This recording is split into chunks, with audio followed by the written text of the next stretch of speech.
In this film, it's a little bit about going through a bit of a quarter-life crisis. What are your tips for surviving that? Find a good woman. Oh, that's a nice one. Find a good woman and stay with her.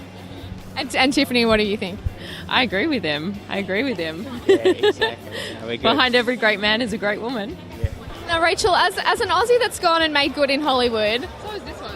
well, He's actually making more good at the moment than me. Not true. We left LA and Josh's television series was like all over buses and billboards in LA. I found it quite disturbing actually, but it was great. It is scary. It's like you couldn't escape me, and then we come back to Australia and there's billboards here, so it's nice. I feel like I'm watching everyone at all times. what brought you guys back to come back and do some Aussie film again? A watertight contract. Yeah, you got to watch what you sign because they'll drag you all over the world. I would work for Working Dog, obviously, who made this film and made The Castle and The Dish and Frontline and The Panel and Thank God You're Here and yada yada. They're amazing. I would work with them for free, anytime, anywhere. I would work with them in Yemen. So long as they feed me, that's all I would ask. Well, you've had your quarter-life crisis come out quite well. A couple of times over. Cancelled a wedding when I was 25. Yeah. And that worked out actually probably for the better. Started Yes, a it comedy career out of Yeah, it. it So did. met you. Met me, so that in itself must have been exciting.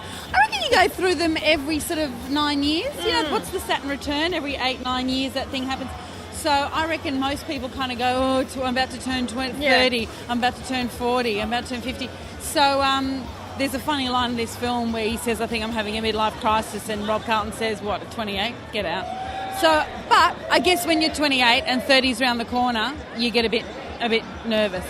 How did you get Rachel Taylor to come back from Hollywood and be in this film? Right, so I met her, she was going from the Pilbara to Russia and then to LA. So we fitted in a little meeting and said, look, here's a gap. She had a gap. And so I think she likes to be global. You know, that's like all people in their 20s now. They're used to travelling. She didn't seem fussed at all. No, but I saw her 3 or 4 years ago in a film, a really short clip. And I thought, I'm going to cast that girl in a film one day. So I didn't really have a plan B, to be honest.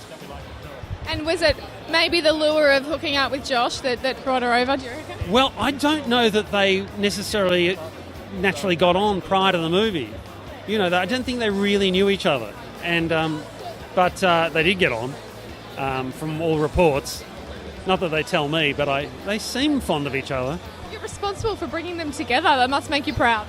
You know, in the first week I was very embarrassed because I had them kissing on a public street, but trams were going past, and so I had to say, sorry guys, you got to do it again and again and again.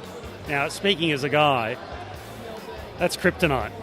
So maybe it happened then.